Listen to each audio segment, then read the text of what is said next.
بسم اللہ الرحمن الرحیم۔ آج اللہ کے فضل و کرم سے ہم 28واں پارہ پڑھ رہے ہیں۔ اس کے شروع میں سورۃ المجادلہ ہے۔ مجادلہ لفظ جدل سے ہے، تو جدل کا معنی ہوتا ہے جھگڑا۔ تو اس میں خولہ رضی اللہ تعالی عنہا کے شوہر نے ان کو ماں کہہ دیا۔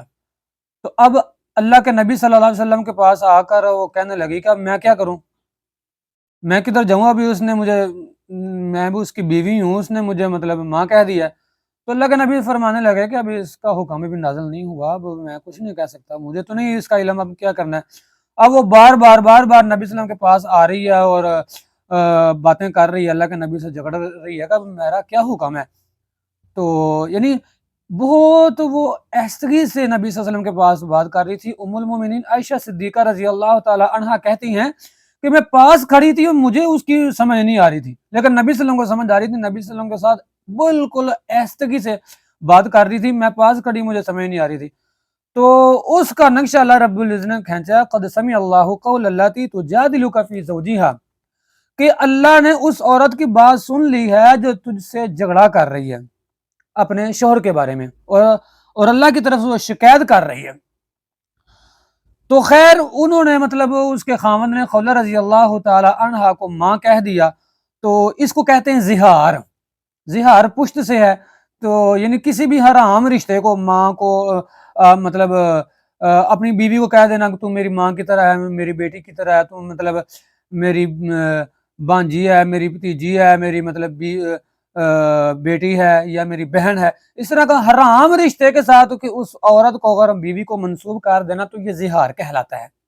تو یہ زہار کا حکم، اب اس پر جرمانہ ہے، اور یہ جرمانہ تب ہوگا جب جان بوجھ کر ہوش و حواس میں یہ کہا جائے۔ اگر غلطی سے کہہ دیا، بہن کہہ دیا، تو یہ اس پر جرمانہ ہی نہیں ہوگا۔ اگر ہوش و حواس میں جان بوجھ کر کوئی بندہ اپنی بیوی کو کوئی کسی حرام رشتے کی طرف منسوب کر دیتا ہے، ماں کہہ دیتا ہے، بہن کہہ دیتا ہے، بیٹی کہہ دیتا ہے، تو اس پر جرمانہ اللہ رب العزت نے عائد کیا ہے۔ اس کے پاس جانے سے پہلے تو یہاں تو وہ غلام بندہ آزاد کرے کوئی، اگر غلام آزاد نہیں کر سکتا تو پھر 2 ماہ کے مسلسل روزے رکھے۔ اگر یہ بھی نہیں کر سکتا تو فرمایا فَمَن لَمْ يَسْتَطِعْ فَإِطْعَامُ 60 مسکینہ، تو پھر وہ 60 مسکینوں کو کھانا کھلائے۔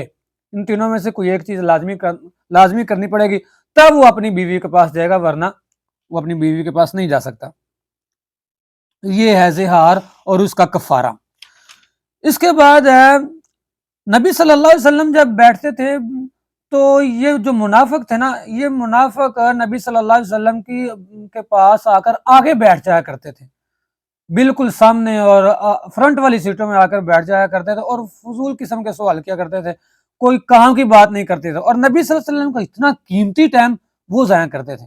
تو اللہ رب العزت نے یہاں پر آداب بیان کیے ہیں کہ تم نے اگر بات کرنی ہے تو صحیح بات کرو، کام کی بات کرو، ورنہ خاموش رہو، اور نبی صلی اللہ علیہ وسلم کا ٹائم ضائع نہ کرو۔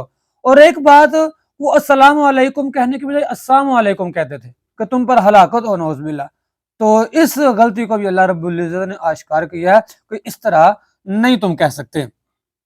اور پھر فرمایا ما یکون من نجوی ثلاثۃ الا هو رابعهم ولا خمسۃ، کہ سن لو جو تم آپس میں سرگوشیاں کرتے ہو نا، اچھا نا، یہ پھر ایک اور خصلت ہوتی تھی، ان کی برائی ہوتی تھی ان کے اندر، کہ وہ صحابہ کرام کے درمیان میں نا آپس میں وہ کانوں کے اندر خسر پسر کرتے رہتے تھے۔ تو اللہ رب العزت نے فرمایا کہ جو تم خسر پسر آپس میں کرتے رہتے ہو نا، تو یہ سن لو کہ اگر تم 2 بندے ہو آپس میں باتیں کر رہے ہو تو تیسرا اللہ ہے، 4 ہو تو 5واں اللہ ہے، 5 ہو تو 6واں اللہ ہے۔ مطلب کہ تمہارے ساتھ اللہ موجود ہے، ذرا سوچ سمجھ کے بات کرنا، اللہ رب العزت کو تمہارا علم ہے۔ اور جو نبی صلی اللہ علیہ وسلم سے بھی تم گستاخی سے ایسے ہی ان کا ٹائم ضائع کرتے رہتے اور باتیں کرتے رہتے، ان سے کام کی بات کرتے نہیں، تو یہ بھی ذرا دھیان کر لو، اللہ رب العزت تم سے بالکل باخبر ہے، واقف ہے، اور تمہیں قیامت والے دن سزا دے گا اس کی۔ جب پھر بھی باز نہ آئے تو اللہ رب العزت نے کہا کہ اے لوگو، اگر تم نے نبی صلی اللہ علیہ وسلم سے کوئی بھی مسئلہ پوچھنا ہے تو پہلے صدقہ کرنا پڑے گا۔ تم نے بات کرنی ہے، نبی کا ٹائم لینا ہے، تو نبی کا ٹائم لینے سے پہلے، نبی کا مطلب وہ کوئی مسئلہ پوچھنے سے پہلے تمہیں صدقہ کرنا پڑے گا۔ جب یہ آیت نازل ہوئی نا تو سارے کے سارے منافقین چھٹ گئے۔ دور ہو گئے. تو اب اللہ رب العزت نے پھر کہا اَأَشْفَقْتُمْ أَن تُقَدِّمُوا بَيْنَ يَدَيْ نَجْوَاكُمْ صَدَقَةً. اس کا مطلب تھا کہ تم پہلے نبی کا ویسے ہی ٹائم ضائع کرتے رہتے تھے, کوئی کام کی بات کرتے ہی نہیں تھے. تو اب اگر تمہیں کوئی اہم بات کرنی بھی ہے تو صدقہ دے کر بھی تو آ کر بات کرو نا, کیوں نہیں کر رہے؟ اب اللہ رب العزت نے اس کا حکم منسوخ کر دیا. تو ان آیات سے استدلال کرتے ہوئے علماء سے بھی اگر جب مطلب ان کا ٹائم ان سے کوئی مسئلہ پوچھنا ہو تو ٹائم لے کر پوچھنا چاہیے, اور دوسری بات کہ ان کا ٹائم ضائع نہیں کرنا چاہیے اور ادب و احترام سے پیش آنا چاہیے, اور کسی دوسرے بندے کو ہٹا کر تیسرے بندے کو ہٹا کر آپس میں کانوں کے اندر خسر بسر نہیں کرنی چاہیے. یہ سارے احکام ان آیات سے اخذ ہوتے ہیں. اس کے بعد پھر اللہ رب العزت نے فرمایا کہ لا تجد قوما یؤمنون باللہ والیوم الآخر یوادون من حاد. تو کسی ایسے مومن کو نہیں پائے گا کہ جو اللہ سے بھی محبت کرتا ہو اور اللہ کے مقابلے میں اپنے ابا و اجداد سے بھی محبت کرتا ہو. نہیں, ایسا نہیں. ہاں, ایک اللہ کا ایک مقام ہے, اللہ سے محبت کرتا ہے اور اپنے ایمان والوں سے بھی, اپنے دوستوں سے بھی اور اپنے گھر والوں سے محبت کرتا ہے. لیکن ان منافقوں کی طرح کہ اللہ سے منافق یا تو اللہ سے محبت کر سکتا ہے یا اپنے اہل و عیال سے محبت کر سکتا ہے. یہ نہیں ہو سکتا کہ اللہ سے بھی محبت کر رہا ہو اور اپنے اہل و عیال سے محبت کرتا ہو, ایسا نہیں ہو سکتا. تو یہ منافقوں کی یہ خامی ہے. تو پھر اس کے بعد اللہ رب العزت نے جنتیوں کا تذکرہ کیا اور ایمان والوں کا تذکرہ کیا کہ ایمان والے وہ ہیں کہ اللہ رب العزت کو جنتوں کے اندر داخل کرے گا اور وہ جنتوں کے اندر ہمیشہ ہمیشہ رہیں گے, اور یہ اللہ کا گروہ ہے اور یہ اللہ کا گروہ ہی کامیاب ہونے والا ہے. اس کے بعد سورۃ حشر ہے. حشر کا معنی اکٹھا کرنا, اس میں نبی صلی اللہ علیہ وسلم نے صحابہ کرام کو اکٹھا کیا تھا, اس لیے سورۃ حشر ہے. یہ سورۃ مدنی ہے. اس پارے کے اندر تقریباً ساری صورتیں مدنی ہیں اور ساری صورتوں کے اندر تقریباً احکام ہیں. تو اس میں نا ہوا یہ کہ اب اس صورت کا نام صورت نذیر بھی ہے, بنو نذیر. مدینہ کے اندر 3 یہودی قبیلے تھے مشہور, بنو قریظہ, بنو نذیر اور بنو قینقاع. ان کے ساتھ اللہ کے نبی صلی اللہ علیہ وسلم نے معاہدہ کیا ہوا تھا کہ کوئی بھی دشمن ہم پر حملہ آور ہوتا ہے تو تم ہماری مدد کرو گے, اور اگر تم پر حملہ آور ہوتا ہے تو ہم تمہاری مدد کریں گے. یعنی آپس کے اندر معاہدہ کیا ہوا تھا کہ کوئی بھی باہر سے آ کر ہم پر حملہ آور ہو تو ہم ایک دوسرے کی مدد کریں گے, دشمن کے ساتھ تعاون نہیں کریں گے. یہ معاہدہ ہوا تھا. تو اب پہلے بنو قریظہ نے بدعہدی کی تو ان کو نبی صلی اللہ علیہ وسلم نے سزا دی. اب اس کے بعد بنو نذیر, ان کے قبیلے میں نا نبی صلی اللہ علیہ وسلم دیت کے مسئلے میں دیت لینے کے لیے کسی کے پاس گئے, تو انہوں نے نا نبی صلی اللہ علیہ وسلم کو بٹھانے کے لیے جو جگہ مقرر کی تو وہ ایک دیوار کے ساتھ تھی. جب نبی صلی اللہ علیہ وسلم دیوار کے پاس آ کر بیٹھے تو انہوں نے آپس میں سازش اختیار کی ہوئی تھی کہ بھائی کسی کو نا انہوں نے بولا ہوا تھا تم نا پیچھے سے گھر میں جا کر چھت سے نا چکی کا پاٹ, پرانے زمانے میں نا چکی ہوتی تھی ہاتھ والی آٹا پیسنے والی, تو کسی کو بولا کہ چھت کے اوپر سے نا چکی کا بڑا سا پاٹ پتھر وہ نبی صلی اللہ علیہ وسلم کے اوپر گرا دینا ہے. نبی صلی اللہ علیہ وسلم کو اللہ رب العزت نے بتلا دیا. اب نبی صلی اللہ علیہ وسلم فوراً وہاں سے اٹھے اور صحابہ کرام کو بولا تم ادھر ہی بیٹھے رہو, تھوڑا سا سائڈ پہ ہو کر تو میں آتا ہوں. تو نبی صلی اللہ علیہ وسلم 2-3 صحابہ کرام کو لے کر مدینہ چلے گئے. جب مدینہ پہنچے تو دوسروں کو بھی اطلاع دی کہ وہ بھی آ جائے. اب اس میں بہت بڑی اللہ کے نبی صلی اللہ علیہ وسلم کی حکمت اور بصیرت تھی. اب اللہ کے نبی صلی اللہ علیہ وسلم نے پیغام بھیجا اور ان کے پاس گئے کہ تم نے بدعہدی کی ہے, ہم نے تمہارے سارے وعدہ کیا تھا کہ تم ہم میں سے کسی کو نہیں نقصان پہنچاؤ گے اور ہم تم میں سے کسی کو نقصان نہیں پہنچائیں گے, لہٰذا تم نے مجھے نقصان پہنچانے کا ارادہ کیا اور پہنچانے بھی لگے تھے. اب تمہاری غداری ہے اور غداری کی سزا یہ ہے کہ اب تم یہاں سے نکل جاؤ, اور یہ بہت ہلکی سزا ہے تمہارے ساتھ, تم یہ علاقہ چھوڑ کر چلے جاؤ. اب وہ اللہ کے نبی صلی اللہ علیہ وسلم نے ان کو حکم دیا کہ تم اپنے ساتھ اپنے اس گھر میں سے جو کچھ لے کر جانا چاہتے ہو, اپنے قبیلے میں سے جو کچھ اٹھا کر لے جا سکتے ہو لے جاؤ. اب وہ اپنے گھروں کی کھڑکیاں, اپنے گھروں کے دروازے, اپنے گھروں کی چھتیں چھتیر وہ ساری اکھیڑ کر لاد کر لے جا رہے تھے. اللہ رب العزت نے فرمایا یخربون بیوتہم بایدیہم وایدی المؤمنین, وہ اپنے ہی گھروں کو اکھیڑ رہے تھے, خراب کر رہے تھے اپنے ہاتھوں سے جو بنے ہوئے. فاعتبروا یا اولی الابصار, اے عقل والو, اے نظروں والو, اے جو عقل والے ہیں لوگ, ان کے لیے عبرت ہے کہ اپنے ہی ہاتھوں سے بنے گھر وہ توڑ کر لے جا رہے ہیں. تو اب اس کے بعد پھر اللہ رب العزت نے ایک حکم نازل کیا کہ جس جنگ کے اندر کوئی لڑائی نہ ہو اور اس جنگ سے جو بھی مال حاصل ہو وہ کسی صحابی کو نہیں مل سکتا، وہ اللہ اس کے رسول کے لیے، بس وہ رسول کے لیے خاص ہے، اس کو کہتے ہیں مال فے۔ ایک ہوتا ہے مال غنیمت کہ جس جنگ کے اندر لڑائی ہو اور اس جنگ میں سے جو مال حاصل ہو اس کو کہتے ہیں مال غنیمت، اور وہ سارے صحابہ کرام اور وہ سارے مجاہدین کے درمیان تقسیم ہوتا ہے۔ اب جس جنگ کے درمیان میں، جس جنگ میں لڑائی نہ ہو تو اس جنگ میں جو مال حاصل ہو اس کو مال فے بولتے ہیں، اور وہ اللہ اس کے رسول کے لیے کہا وما یہ فللہ، اللہ کے لیے، رسول کے لیے ہے، قریبی رشتہ داروں کے لیے، یتیموں کے لیے، مسکینوں کے لیے اور مسافروں کے لیے ہے۔ یہ ایسا کیوں کہا؟ بولا کئی لا یکون دولۃ بین الاغنیاء منکم، تاکہ یہ مال صرف غنی لوگوں کے ہاتھوں میں نہ رہے۔ آج معاشرے کے اندر یہ بہت بڑا المیہ ہے کہ مال زیادہ غنی لوگوں کے ہاتھوں میں ہی ہے، یعنی جو امیر ہے وہ امیر سے امیر تر ہوتا چلا جا رہا ہے، اور جو غریب ہے وہ غریب سے غریب تر ہوتا چلا جا رہا ہے۔ اس کی وجہ کیا ہے؟ اس کی وجہ سودی معیشت ہے۔ بی بی سی کی رپورٹ ہے کہ آج اگر دنیا کے اندر 100 آدمی ہے نا تو 100 میں سے ایک آدمی کے پاس 99% مال ہے، اور 99% لوگوں کے پاس 1% مال ہے۔ بتلاؤ اب، یہ دنیا والے لوگ کہہ رہے ہیں، اور یہ سودی معیشت کا نقصان ہے کہ مال ایک ہاتھ میں ہی ہے، جبکہ شریعت کہتی ہے کہ مال ایک ہاتھ میں غنی لوگوں کے پاس ہی نہیں رہنا چاہیے، بلکہ باقی سارے لوگوں کے پاس اس کو جانا چاہیے اور سارے لوگوں کو فائدہ حاصل ہونا چاہیے۔ اس لیے کہا کہ یہ مال غنیمت تمہیں ملتی ہے نا اے مجاہدو، اب مال فے تمہیں نہیں ملے گی، مال فے اللہ، اس کے رسول اور قریبی رشتہ دار اور یتیم، مسکین، ابن السبیل، مسافر، ان سب کو ملے گا۔ اور ان فقراء مہاجرین کے لیے جو اپنے گھروں سے نکال دیے گئے، اور ان کے بعد جو مہاجر ہیں ان کو یہ مال ملے گا، اور ان کے بعد جو کہتے ہیں کہ اے اللہ ہم سے پہلے جتنے بھی لوگ چلے گئے ان کو معاف فرما، تو ان سب لوگوں کے لیے وہ مال ہے۔ اس کے بعد کچھ اور منافقین کی خصلتیں، ان کی خامیاں بیان کی ہیں۔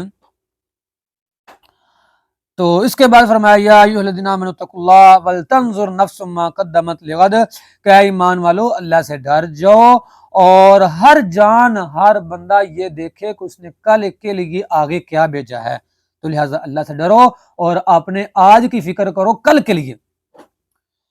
تو اس کے بعد فرمایا جہنم والے اور جنت والے برابر نہیں ہو سکتے، اور جنت والے ہی برابر ہو سکتے ہیں۔ تو پھر اللہ نے فرمایا کہ اس قرآن کو ہم نے پہاڑوں پر اتارا تو پہاڑ ریزہ ریزہ ہو گئے اللہ کے ڈر سے، اس کا بوجھ نہیں اٹھا سکے، اور انسان نے اٹھا لیا۔ اس کے بعد اللہ رب العزت نے اپنی صفات بیان کی ہیں کہ اللہ عالم الغیب ہے والشہادہ ہے، اللہ مالک ہے، قدوس ہے، سلام ہے، مؤمن ہے، مہیمن ہے، عزیز ہے، جبار ہے، متکبر، یہ ساری اللہ رب العزت کی صفات ہیں اور نام ہے۔ کہا هو اللہ الخالق الباری المصور له الاسماء الحسنى، اس کے لیے اچھے اچھے نام ہیں، سو اسی کے ناموں کے ساتھ اس کو پکارو۔ اس کے بعد سورۃ الممتحنہ ہے، یہ بھی مدنی ہے، اس کے اندر امتحان لیا گیا تھا تو جس کی وجہ سے اس کا نام ہے سورۃ ممتحنہ۔ ہوا یوں کہ 6 ہجری کے اندر اللہ رب العزت نبی صلی اللہ علیہ وسلم نے نا مکہ والوں سے معاہدہ کر لیا، جس کو صلح حدیبیہ کے نام سے پکارا جاتا ہے، اور پھر باقی سارے قبائل کو بولا کہ بھائی جو بھی مکہ والوں کے ساتھ ملنا چاہتا ہے مل جائے، اور جو مدینہ والوں کے ساتھ اگرچہ وہ اسلام والا ہے، مدینہ والوں کے ساتھ ملنا چاہتا ہے مل جائے، اگرچہ وہ اسلام والوں کے ساتھ اس کا تعلق ہے لیکن اگر مکہ والوں کے ساتھ بھی ملنا چاہتا ہے تو مل جائے۔ تو اس سلسلے میں بنو خزاعہ نبی صلی اللہ علیہ وسلم کے ساتھ مدینہ والوں کے ساتھ مل گیا، اور بنو بکر قبیلہ وہ مکہ والوں کے ساتھ مل گیا۔ تو سن 8 ہجری کے اندر 1 سال 1.5 سال گزرا تو بنو خزاعہ اور بنو بکر کی آپس میں لڑائی ہو گئی۔ تو اب بنو بکر نے اپنے حلیف مکہ والوں سے مدد طلب کی، تو مکہ والوں نے ان کو ہتھیار مہیا کر کے ان کی مدد کی، اور یہ بہت بڑی غداری تھی مدینہ والوں کے ساتھ۔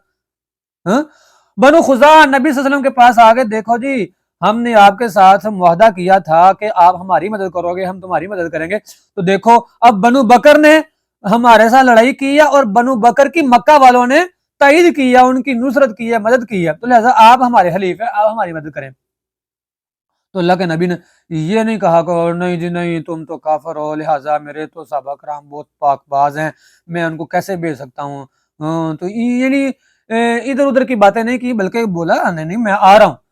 تو اس سلسلے میں پھر جب انہوں نے مکہ والوں نے غداری کی، مکہ والوں نے وہ جو وعدہ تھا وہ اس کی پاسداری نہ کی، اس کو توڑا، تو پھر نبی صلی اللہ علیہ وسلم مکے والوں پر حملہ آور ہونے لگے۔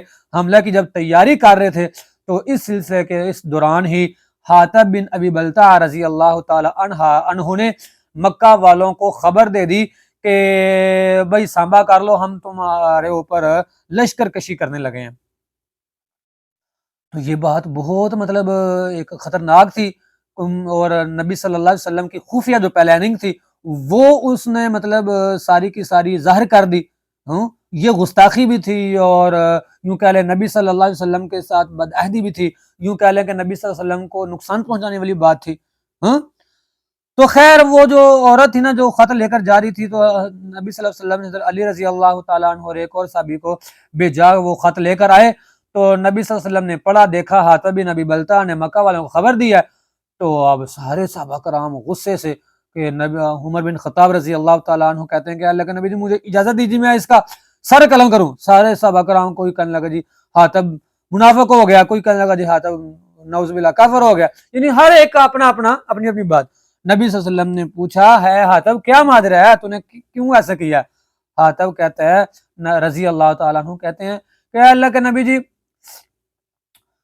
تم سارے کے سارے لوگ اپنی اپنی مطلب دیکھو جی وہاں سے مکے سے سارے آئے ہیں، تو کسی کا کوئی ننہال ہے، کسی کا کوئی ددیال ہے، کسی کا کوئی مطلب کوئی نہ کوئی رشتہ دار ادھر موجود ہے، جبکہ میں آیا ہوں وہاں سے تو میرے بچوں کے علاوہ کوئی اور ہے ہی نہیں ادھر، میری کو مطلب بیوی بچوں کی حفاظت کرنے والا موجود ہی نہیں، تو لہٰذا میں ان پر احسان کیا ہے اپنے بچوں کی خاطر، ان پر احسان کیا تاکہ وہ میرے بچوں کی حفاظت کریں، میرے بچوں کو تکلیف نہ پہنچائیں۔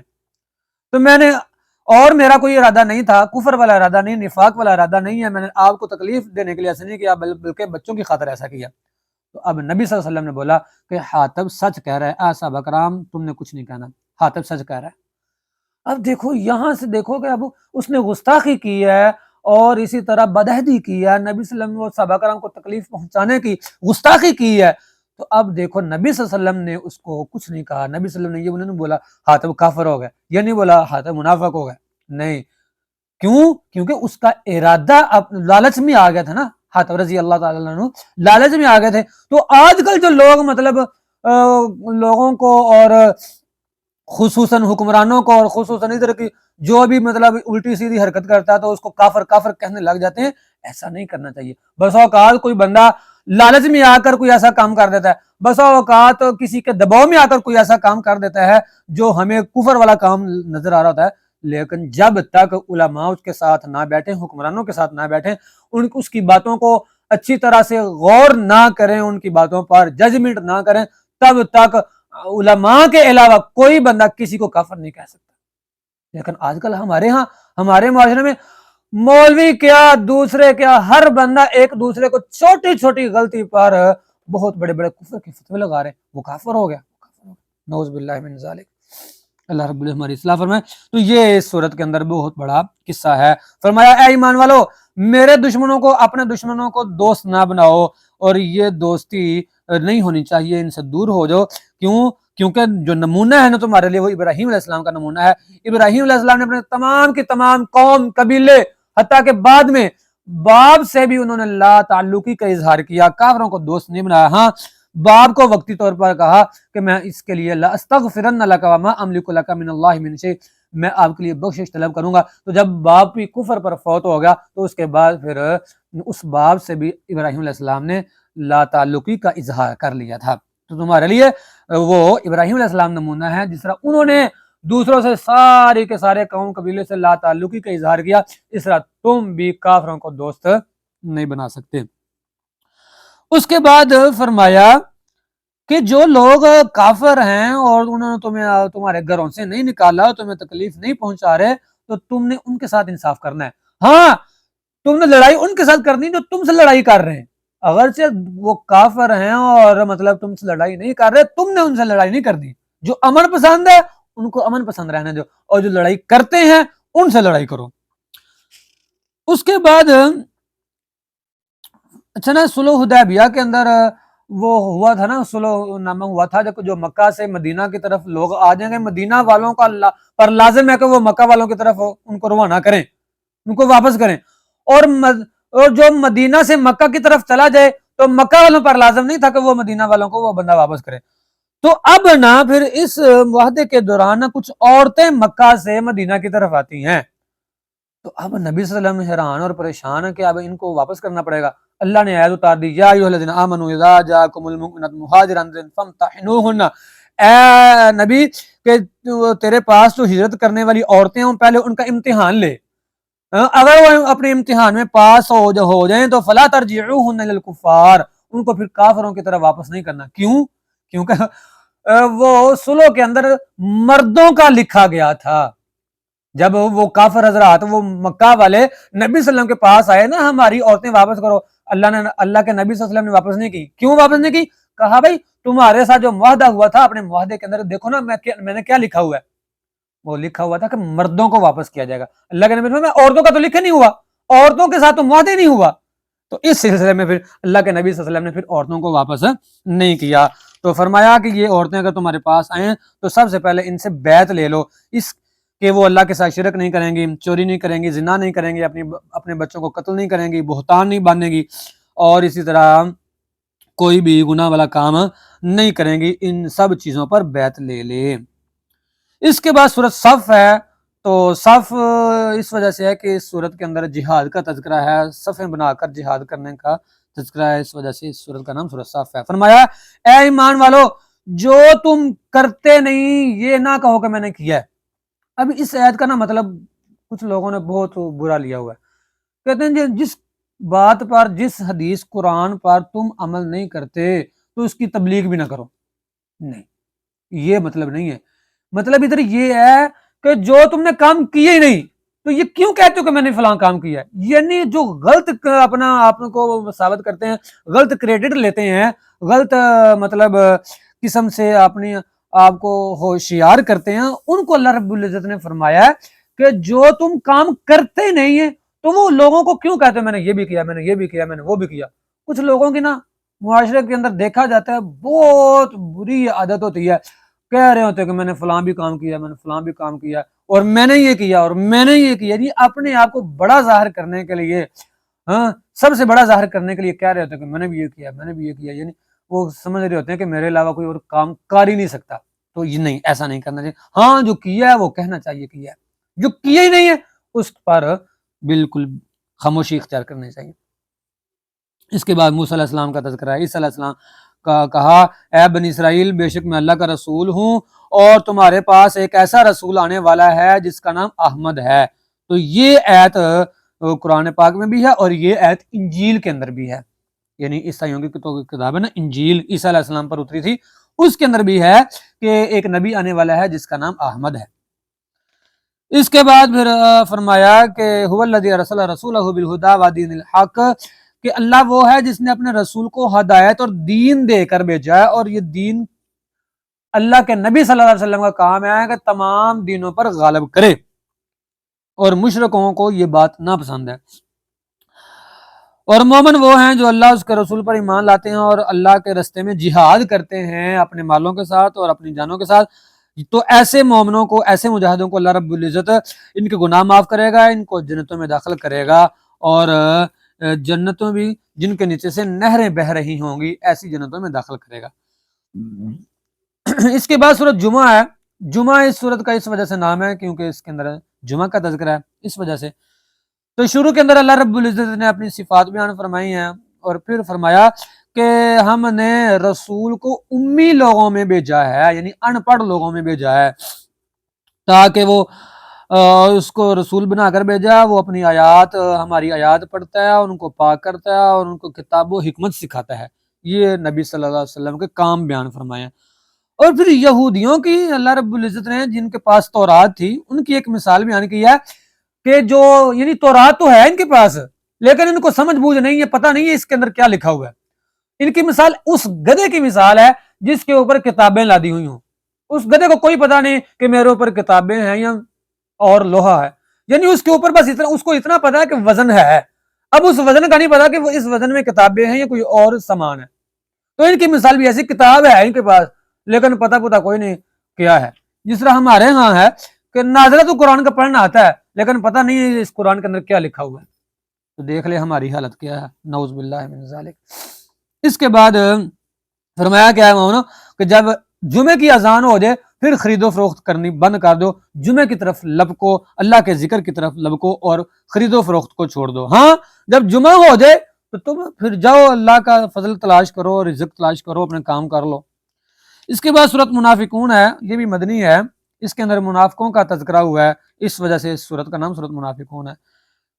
کہا کہ آپ کے پاس منافق آتے ہیں اور کہتے ہیں کہ ہم گواہی دیتے ہیں کہ آپ اللہ کے رسول ہیں.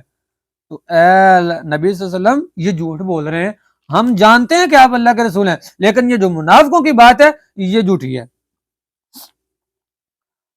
یہ تو ایک ڈال پکڑتے ہیں، حقیقت کے اندر ان کے دلوں کے اندر ایمان نہیں ہے. یہ اوپر سے کہتے ہیں کہ آپ اللہ کے رسول ہیں، آپ اللہ کے رسول ہیں، ہم گواہی دیتے ہیں. یہ گواہی وغیرہ یہ اوپر سے ہی ہے.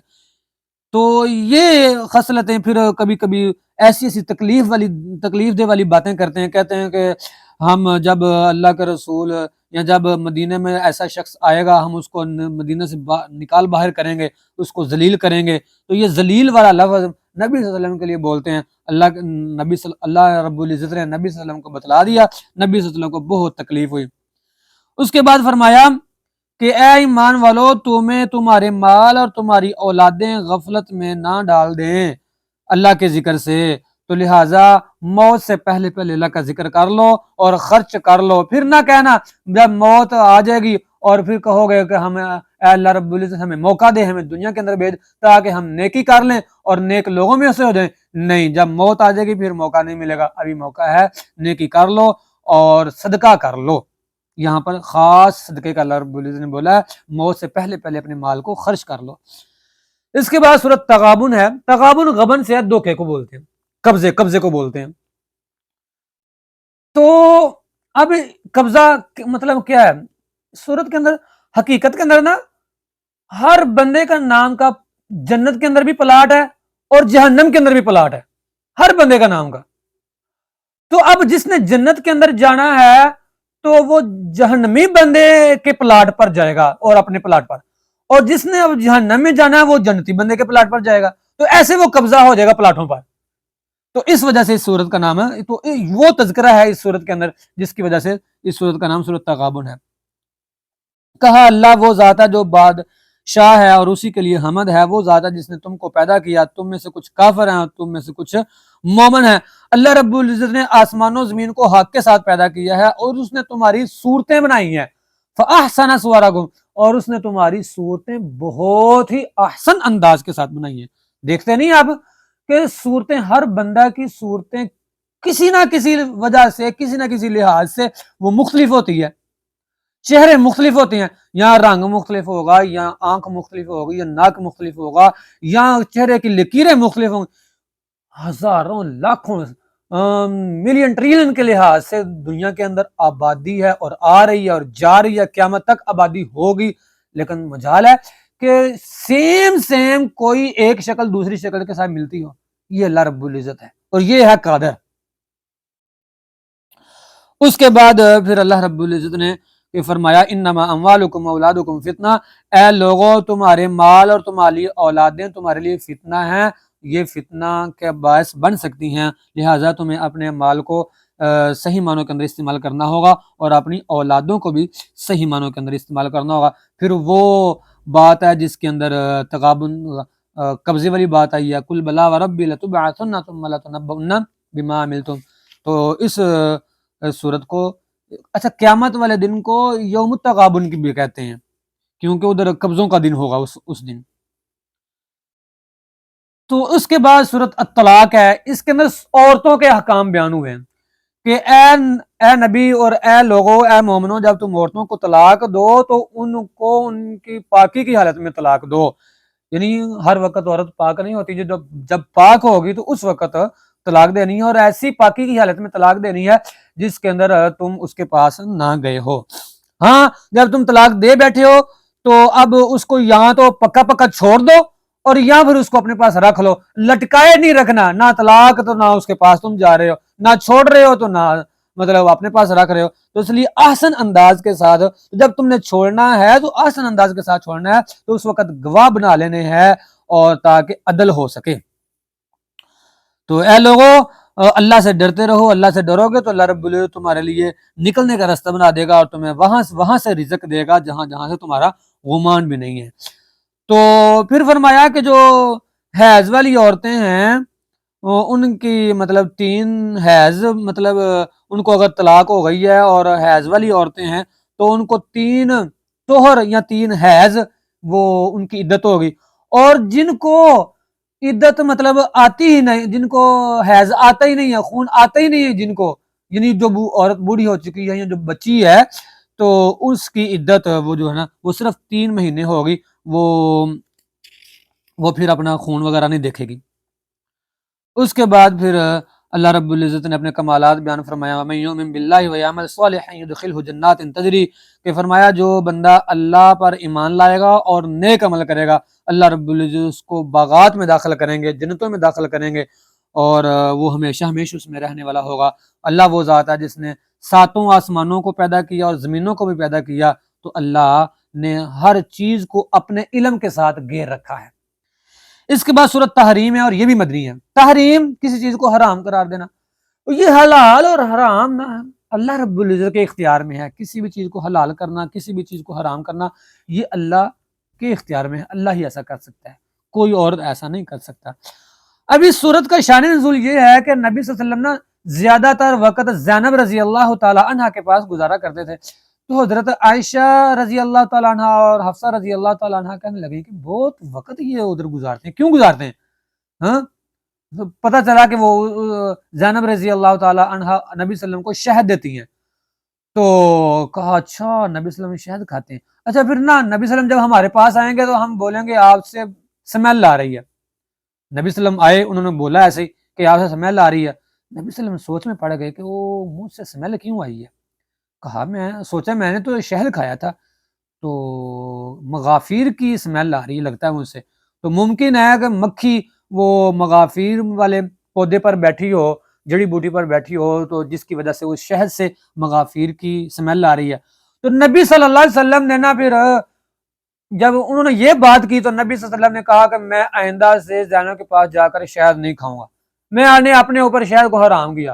تو نبی صلی اللہ علیہ وسلم کو اللہ رب العزت نے بولا یا ایھا النبی لم تحرم ما احل اللہ لک، اور جو چیز اللہ نے حلال کی ہے تو کون ہوتا ہے حرام کرنے والا، تو نے ایسا کیوں کیا ہے؟ یعنی اللہ نبی صلی اللہ علیہ وسلم کو اللہ رب العزت ڈانٹ رہے ہیں، تبتغی مرضات ازواجک، تو اپنی بیوی کو خوش کرنا چاہتا تھا، اللہ نے حرام کیا، اللہ نے جو چیز حلال کیا اس کو تو کیوں حرام کرنا چاہتا ہے؟ پھر اللہ کے نبی باز آ گئے، اللہ کے نبی صلی اللہ علیہ وسلم نے آئندہ پھر ایسا نہیں کیا۔ تو معلوم ہوا کہ حلال و حرام کا اختیار اللہ کے علاوہ کسی اور کے پاس نہیں، ہاں جو نبی صلی اللہ علیہ وسلم چیز حلال حرام کریں وہ بھی اللہ کے ہی حکم سے ہوتی ہے۔ تو یہ اس صورت کا شان نزول ہے، یہ ساری چیزیں ادھر بیان ہوئی ہیں۔ اس کے بعد فرمایا یا ایھا الذین آمنوا قوا انفسکم، اے ایمان والو اپنے گھر والوں کو آگ سے بچاؤ جس کا ایندھن لوگ اور پتھر ہیں، اس آگ سے اپنے گھر والوں کو بچا لو۔ اے ایمان والو اللہ کی طرف توبہ کرو اور ایسی توبہ کرو جو پکی اور سچی ہو، ممکن ہے کہ وہ اللہ رب العزت تمہارے گناہ معاف کر دے گا اور تمہیں جنتوں کے اندر مہمان بنا دے گا۔ اے نبی کفار سے اور منافقوں سے جہاد کر۔ پھر اس کے بعد اللہ رب العزت نے 2 عورتوں کی مثال بیان کی ہے، دیکھو بھائی نوح علیہ السلام کی بیوی اور لوط علیہ السلام کی بیوی دونوں وہ کافراں تھیں، اور اس کے بعد فرعون کی بیوی اور مریم یہ دونوں مومنہ تھیں۔ یعنی اللہ رب العزت یہ بتلانا چاہتے ہیں کہ یہ نہیں کہ نبی کے گھر والوں میں سے ہر فرد ہی وہ مومن ہو، یا جو بندہ کافر ہے اور کافر بندے کے گھر والوں میں سے ہر بندہ ہی کافر ہو، ایسا نہیں ہو سکتا۔ بس اوقات نبی کے گھر والوں میں سے بھی کوئی کافر ہو سکتا ہے اور کافر کے گھر والوں میں سے بھی کوئی مومن ہو سکتا ہے، یہ اللہ کے ہی اختیار میں ہے۔ اللہ رب العزت جو بھی ہم نے ادھر قرآن سنا ہے اور درس سنا ہے، اللہ رب العزت اس پر ہم سب کو عمل کرنے کی توفیق عطا فرمائے۔